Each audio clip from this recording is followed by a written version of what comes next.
Shalom, salam sejahtera bagi kita semua saudara-saudara yang terkasih dalam Tuhan. Pada siang hari ini ada satu rema firman Tuhan yang boleh kita bersama-sama belajar. Dan namun sebelum itu sebelum kita belajar akan kebenaran firman Tuhan, mari kita satu di dalam doa, kita berdoa. Kami mengucap syukur berterima kasih Bapa buat setiap kesempatan yang Tuhan Yesus berikan dalam hidup kami. Kami ada sebagaimana kami ada bukan karena kekuatan, kehebatan kami, tetapi semua oleh karena kasih, anugerah, pertolongan dan kebaikan Tuhan yang begitu besar dan luar biasa. Pada kesempatan hari ini sebentar kami akan bersama-sama belajar akan kebenaran firman-Mu. Pakai anak-Mu ini Bapa, sehingga setiap apa yang disampaikan keluar dari bibir mulut anak-Mu, biarlah semua berasal dari urapan kuasa-Mu Tuhan. Begitu pula dengan saudara-saudara kami yang mendengar, tutup bungkus kami dengan kuasa darah-Mu, terlebih kami secara pribadi Tuhan, sehingga firman-Mu, berkat yang luar biasa yang boleh kami terima, menjadi terang, menjadi dasar, menjadi landasan di dalam setiap kami melangkah dimanapun kami berada. Kami bawa setiap firman-Mu hanya di dalam satu nama, Tuhan Yesus Kristus Juru Selamat kami hidup. Kami berdoa mengucap syukur, bersama-sama kita katakan amin. Bapak Ibu yang terkasih dalam Tuhan, satu rema firman Tuhan di dalam kitab Ulangan 1 ayat 34 sampai dengan 36. Ulangan 1 ayat 1, Ulangan 1 ayat 34 sampai dengan 36. Saudara yang terkasih, pasal ini, kalau saya menceritakan pasal ini mengulas kembali peristiwa yang dialami oleh bangsa Israel.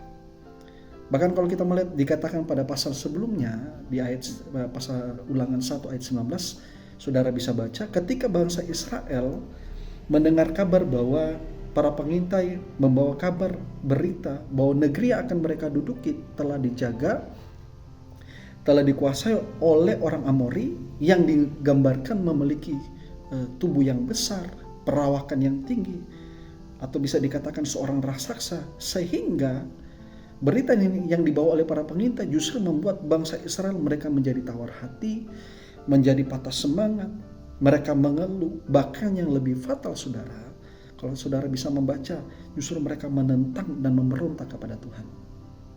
Sehingga apa? Sehingga bangsa Israel mereka menyalahkan Tuhan dengan keadaan yang mereka alami. Sehingga ayat 34 di dalam Ulangan 1 ayat 34 dikatakan di sana, ketika Tuhan mendengar gerutu bangsa Israel, ia atau Tuhan menjadi murka dan bersumpah tidak seorang pun dari orang-orang ini, angkatan yang jahat ini, akan melihat negeri yang baik yang dengan sumpah kujanjikan untuk memberikannya kepada nenek moyang. Saudara yang terkasih dalam Tuhan, dari ayat ini kita belajar bahwa, atau dari peristiwa ini kita belajar bahwa dalam hidup ini, dalam hidup saudara dan saya, ketika Tuhan izinkan kita diperhadapkan dengan sesuatu yang tidak mengenakan, apakah pergumulan, apakah problem, apakah badai hidup, apakah tekanan, baik yang terjadi di dalam keluarga kita, dengan saudara-saudara kita, bahkan pekerjaan yang diberikan atau kita kerjakan saat itu. Dari ayat ini kita belajar bahwa ketika saudara dan saya kita diperhadapkan dengan situasi, keadaan yang tidak mengenakan, jangan pernah saudara dan saya kita mengeluh. Jangan pernah saudara dan saya kita mengerutu seperti bangsa Israel, seolah-olah kita menyalahkan Tuhan dengan keadaan saudara dan saya kita alami, dengan mengatakan, Tuhan, mengapa hidup saya seperti ini? Mengapa saya harus ditempatkan di tempat ini? Mengapa saya harus mengalami, dan seterusnya. Saudara, kita belajar bahwa Tuhan itu tidak pernah jahat. Tuhan itu dia tidak pernah mendatangkan hal yang buruk bagi saudara dan saya. Tuhan kita dia tidak pernah sekalipun memberikan cobaan di luar kemampuan kita. Tetapi hari ini kita belajar dari bangsa Israel adalah ketika saudara dan saya, Tuhan izinkan ada di posisi dan keadaan yang memang saudara dan saya harus mengalaminya. Ketika Tuhan izinkan saudara dan saya ada di posisi dan keadaan untuk saudara dan saya harus menjalaninya, percaya bahwa Tuhan punya maksud, Tuhan punya rencana, Tuhan punya tujuan yang paling indah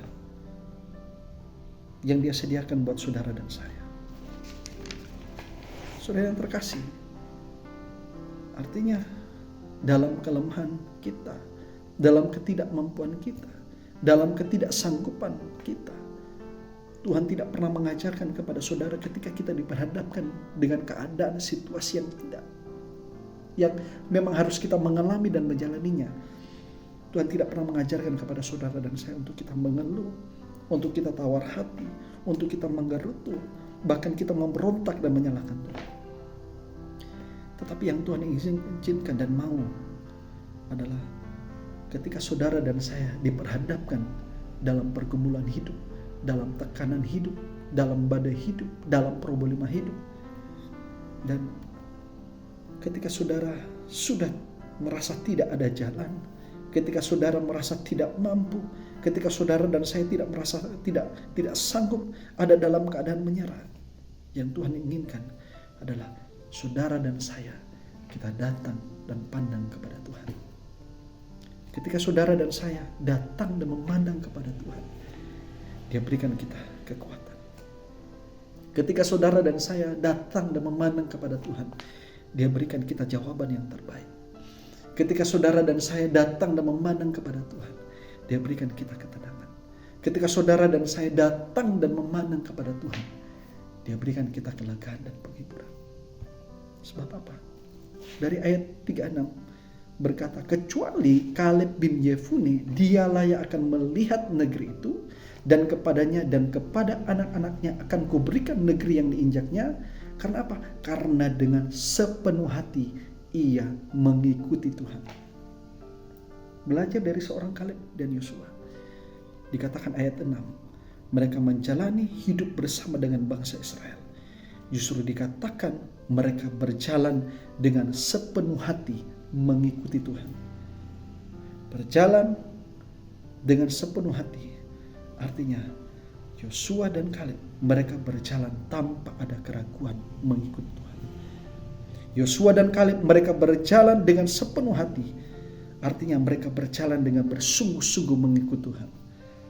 Mereka berjalan dengan sepenuh hati adalah bagaimana mereka berjalan untuk hidup taat dan setia mengikut Tuhan apapun yang terjadi. Berjalan dengan sepenuh hati mengikut Tuhan adalah hidup untuk terus percaya. Kita belajar dari Kaleb dan Yosua. Mereka mengerti dan menyadari bahwa ketika mereka keluar dari tanah Mesir, ketika mereka dituntun oleh tiang awan dan tiang api, ketika mereka menyeberangi laut Teberau, ketika bangsa Israel mereka merasa haus, Tuhan memberikan minum. Ketika bangsa Israel mereka merasa lapar, Tuhan memberikan mana bagi mereka. Ketahuilah bahwa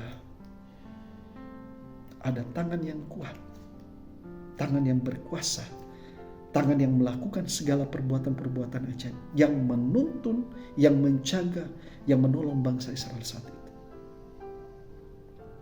Begitu pula dengan kehidupan saudara dan saya. Apapun yang terjadi, dalam keadaan, dalam situasi, yang dalam keadaan yang tidak mengenakan sekalipun, dan saudara dan saya harus mengalami dan menjalaninya, saudara dan saya harus tetap kuat. Saudara dan saya harus tetap bertahan. Saudara dan saya belajar dari seorang Yosua adalah berjalan dengan sepenuh hati dalam mengiring bersama dengan Tuhan. Kenapa? Karena kita percaya bangsa Israel, mereka dibebaskan keluar dari tanah Mesir. Sampai dengan saat itu mereka percaya, mereka mengerti, Yosua dan Kaleb mengerti ada tangan yang kuat, tangan yang perkasa, tangan yang berkuasa, tangan yang melakukan segala perbuatan-perbuatan yang ajaib, yang menolong dan menuntun mereka. Begitu pula dengan hidup kita. Ada tangan yang kuat, tangan yang perkasa, tangan yang berkuasa, tangan yang melakukan segala perbuatan-perbuatan ajaib, yang menolong, yang menjaga, yang menuntun, yang memberikan saudara dan saya untuk kita mampu dan sanggup melewati setiap keadaan apapun. Biarlah firman Tuhan selalu memberkati kita semua dimanapun kita berada. Tuhan Yesus memberkati kita semua. Shalom.